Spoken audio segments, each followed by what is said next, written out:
સૌથી પહેલા વાત કરીએ સુરતના ખાડીપુરમાં મગોબ વિસ્તાર પાણીમાં ડૂબ્યું હોય તેવા દ્રશ્યો જોવા મળી રહ્યા છે। સંપૂર્ણ બીઆરટીએસ બસ સ્ટેન્ડ પણ પાણીમાં ગરકાવ થયું। સુરતના ખાડીપુરનો મગોબ વિસ્તાર પાણીમાં ડૂબ્યો છે કારણ કે ભારે વરસાદ સુરતમાં જોવા મળ્યો હતો। અનેક ઘરોમાં પાણી ભરાયા હોય તેવા દ્રશ્યો પણ જોવા મળી રહ્યા છે। સંપૂર્ણ બીઆરટીએસ બસ સ્ટેન્ડ પાણીમાં ગરકાવ થયું છે। અનેક ઘરોમાં પણ પાણી જ પાણી જોવા મળી રહ્યું છે। લોકોને ખાવા પીવાની પણ તકલીફનો સામનો કરવો પડી રહ્યો છે। આજુબાજુ ટેક્સટાઇલ માર્કેટ પણ પાણીમાં ગરકાવ થયું છે, એટલે કે ચારે તરફ તારાજીના દ્રશ્યો જોવા મળી રહ્યા છે। ટ્રેક્ટર મારફતે લોકોને રેસ્ક્યુ કામગીરી કરવામાં આવી રહી છે। યુદ્ધના ધોરણે હાલ તો રેસ્ક્યુની કામગીરી કરવામાં આવી રહી છે। ખાડીપુરમાં મગોબ વિસ્તાર પાણીમાં ડૂબ્યું છે। ચારે તરફ પાણી જ પાણી જોવા મળી રહ્યું છે। સુરતમાં ભારે વરસાદ થયો હતો, ભારે મેઘ ખાંગા થયા હોય તેવી પરિસ્થિતિ સુરતમાં જોવા મળતી હતી। સુરતનો શહેરી વિસ્તાર હોય કે ગ્રામ્ય વિસ્તાર, તમામ વિસ્તારો પાણીમાં ગરકાવ થયા છે અને ખાડીપુરમાં મગોબ વિસ્તાર પાણીમાં ડૂબ્યું છે। સંપૂર્ણ બીઆરટીએસ બસ સ્ટેન્ડ પણ પાણીમાં ગરકાવ થયું હોય તેવી પરિસ્થિતિ જોવા મળી રહી છે।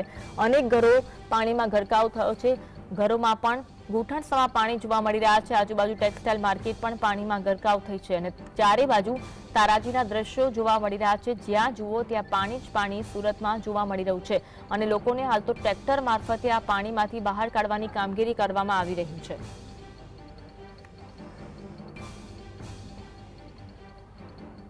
આજ અંગે વધુ વાત કરીશું। સંવાદદાતા સાહિસ અમારી સાથે લાઈવ જોડાયા છે। સાહિસ, ખાડીપુરનો જે વિસ્તાર છે અને સમગ્ર વિસ્તારમાં પાણીમાં ગરકાવ થયું છે, લોકોના ઘરોમાં પણ પાણી ઘૂસી ગયા છે, કેવી પરિસ્થિતિ જોવા મળી રહી છે?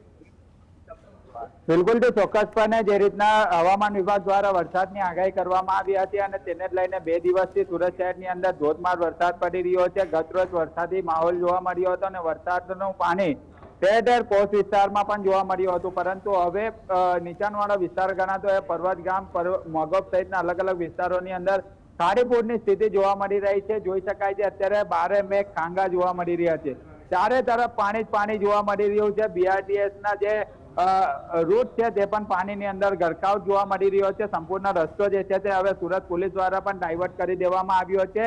જે રીતના અત્યારે દ્રશ્યો જોવા મળી રહ્યા છે, ટોપ એંગલના જીએસટીવી એક્સક્લુઝિવ દ્રશ્યો બતાવી રહ્યું છે। જે રીતના અત્યારે ઉપરના જે દ્રશ્યો જોવા મળી રહ્યા છે, આજુબાજુની તમામ સોસાયટી જે છે તે પાણીની અંદર ગરકાવ જોવા મળી રહી છે અને ખાસ કરીને પેટ્રોલ પંપ આવેલું છે તે પણ પાણીની અંદર ગરકાવ જોવા મળી રહ્યું છે। સાથે સાથે ટેક્સટાઇલ માર્કેટનો જે માલ વપરાતો હોય છે તે કાપડનો જથ્થો પણ અત્યારે પાણીની અંદર જોવા મળી રહ્યો છે। એટલે ચોક્કસપણે કહી શકાય અન્વી કે જે રીતના દ્રશ્યો સુરત શહેરના જોવા મળી રહ્યા છે, સુરત મહાનગરપાલિકા દ્વારા પ્રી મોન્સૂનના દાવા કરવામાં આવ્યા હતા, તે દાવા માત્ર હવે કાગળ પર રહી ગયા હોય તેવું લાગી રહ્યું છે અને માત્ર અધિકારીઓ દ્વારા ફાઇલો પાસ કરવામાં આવી છે।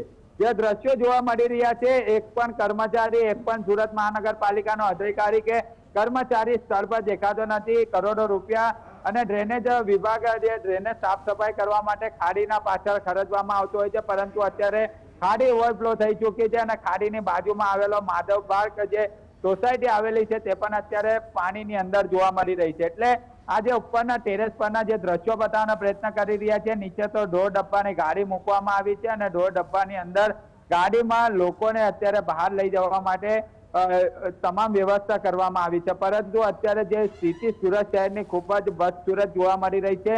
લોકોની અંદર એક પ્રકારનો આક્રોશ જોવા મળી રહ્યો છે કે સ્થાનિક નેતા કે સ્થાનિક કોર્પોરેટરો અહીં આવ્યા નથી અને કોઈ પણ પ્રકારનો અહીં જવાબદારી તેમના દ્વારા લીધી નથી, માત્ર ને માત્ર વોટ માંગવા માટે આવતા હોય છે। किस तरीके की हमें तो हमारे कॉर्पोरेटरों ने लूटा, जेरों में का दम था, हमारी कश्ती जहाँ डूबी तो सामने पानी था। गलती हमारी है कि हमने वोट दिया, गलती प्रजा की है कि पकौड़ा खा के वोट दिया तो ये तकलीफ होगी ना। सूरत महानगर पालिका भ्रष्ट में भ्रष्ट महानगर पालिका है। हर साल खाड़ी सफाई के नाम से करोड़ों रुपया गबन कर जाती है। स्ट्रॉम ड्रेनेज लाइन की सफाई के नाम से करोड़ों रुपया गबन कर दिया, कोई धरातल के ऊपर रिजल्ट नहीं दिखता है। और जब भी चुनाव आता है तो रोड शो मोदी जी का करवाते, खुद का रोड शो नहीं करते, नहीं तो लोग इनका रोड शो कर लेवे।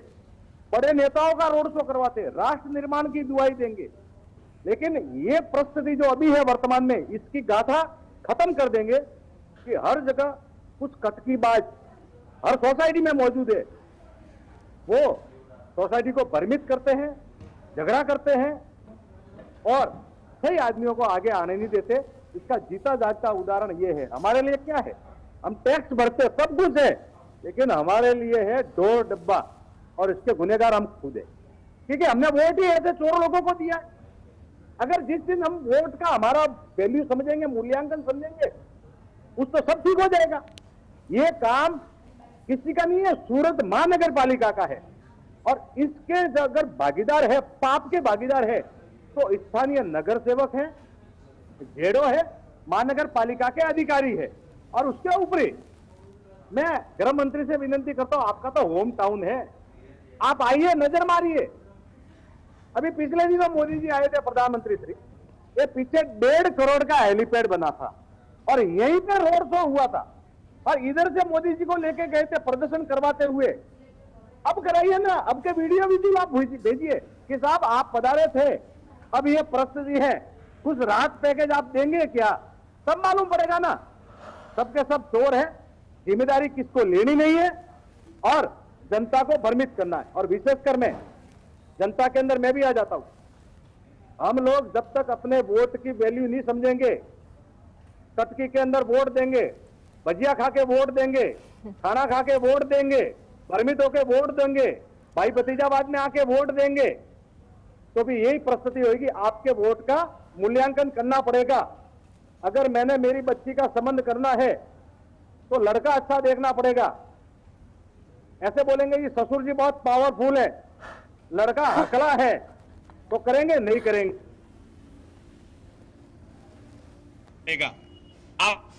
आप में कोई जबरदस्ती लेता नहीं है, लेकिन भ्रमित होना तो आपका काम है ना। आप मक्कम रहिए, ये समस्या सब सॉल्व होगी। ऐसी कोई समस्या नहीं जिसका समाधान नहीं, हर चीज का समाधान है। अगर सूरत महानगर पालिका और बड़े अधिकारी शांति से बैठे और अंतःकरण से इसकी समस्या का चिंतन करे तो ठीक हो सकता है। अस्तु, भारत माता की जय, वंदे मातरम। કોઈ શબ્દ બાકી નથી રહ્યા જે સ્થાનિક લોકોની અંદર રોષ જોવા મળી રહ્યો છે। જીએસટી બી કોઈ શબ્દ નથી ઠાલવી રહ્યો, પરંતુ સ્થાનિક લોકો હવે આક્રોશ ઠાલવતા નજરે પડી રહ્યા છે, કારણ કે હવે નગર સેવકથી લઈને ધારાસભ્યથી લઈને ગૃહમંત્રીથી લઈને તમામ લોકોના નામ સ્થાનિક લોકોના મોઢે હવે જોવા મળી રહ્યા છે। કરોડો રૂપિયા હેલીપેડ પાછળ ખર્ચવામાં આવ્યા હતા, પરંતુ હેલીપેડ મારા પછાડી દેખાઈ રહ્યું છે, તે હેલીપેડ અત્યારે પાણીની અંદર ગરકાવ જોવા મળી રહ્યું છે। અન્વી, ચોક્કસપણે કહી શકાય સુરતના મેયર દાવો કરવામાં આવ્યો હતો કે આ વખતે પાણી નહીં ભરાય, પરંતુ આ સ્થિતિ ક્યાં છે, કયા મોઢે વાત કરી હતી? હવે લોકો હાલાકીનો સામનો કરતા નજરે પડી રહ્યા છે। ચારે તરફ જે રીતના પાણી જ પાણી જોવા મળી રહ્યું છે, બારે મેઘ ખાંગા જોવા મળી રહ્યા છે, એટલે ચોક્કસપણે કહી શકાય કે ટેક્સટાઇલ માર્કેટોની અંદર બેઝમેન્ટમાં પાણી છે, પેટ્રોલ પંપની અંદર પાણી છે। જે બીઆરટીએસ રૂટ છે સુરત મહાનગરપાલિકાનો, તંત્રને નુકસાન થતું હોય તે પણ અત્યારે પાણીની અંદર જોવા મળી રહ્યો છે। સંપૂર્ણપણે રસ્તા પર પાણી જ પાણી છે, એટલે છેક નાકા સુધી ટ્રાફિક જામની સ્થિતિ જોવા મળી રહી છે, પરંતુ તંત્રના કોઈ અધિકારી કર્મચારીઓ અહીં નથી દેખાઈ રહ્યા। ભાજપના કોઈ નેતા, સ્થાનિક કોર્પોરેટર કોઈ દેખાઈ નથી રહ્યો। માત્ર જ્યારે ચુનાવ હોય છે, ચૂંટણી હોય છે, ત્યારે મત માંગવા માટે આવતા હોય એવું સ્થાનિક લોકો હવે આરોપ મૂકતા નજરે પડી રહ્યા છે, પરંતુ સ્થાનિક વાસ્તવિકતા કઈ અલગ પ્રકારની જોવા મળી રહી છે। મગોપ વિસ્તારની આ જે દ્રશ્યો બતાવ્યા છે, મગોપના તમામ ચારે તરફ પાણી જ પાણી જોવા મળી રહ્યું છે। જી, આભાર સાહિસ જોડાવા માટે અને માહિતી